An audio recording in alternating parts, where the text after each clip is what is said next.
All right, we got one more to record here. We've got the headers in there, and now I want to format them. I want to change their color. I want to make them bold. I want to put a border on the bottom, whatever we want to do. But I'm going to record myself doing this because ultimately later we want to automate it to do it on each of the worksheets. All right, so let's start recording. Back to developer and record macro. All right, we'll call this one format headers.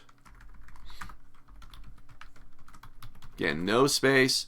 I don't need a shortcut key.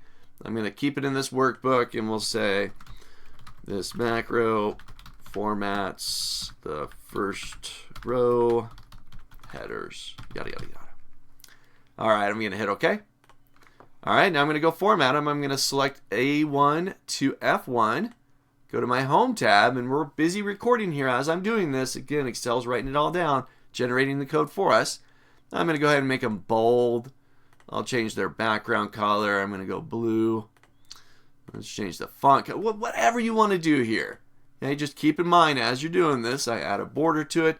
Excel's taking notes. It's writing it all down for us. All right, last thing I'm going to do here is I'll click into cell A2 just so I can see my pretty formatting there. You keep going. You can change the font size, change the alignment, whatever you want to automate for each of the worksheets. In this case, for the formatting of the headers. So once you've got that done, last step, I'm done with the macro. I'm going to go ahead and stop it. So I'll go back to my developer tab and I'm going to stop the recording. All right, there we got it. So now I've got two macros. One that adds the headers and one that formats them. Add headers and format headers, the name of these macros.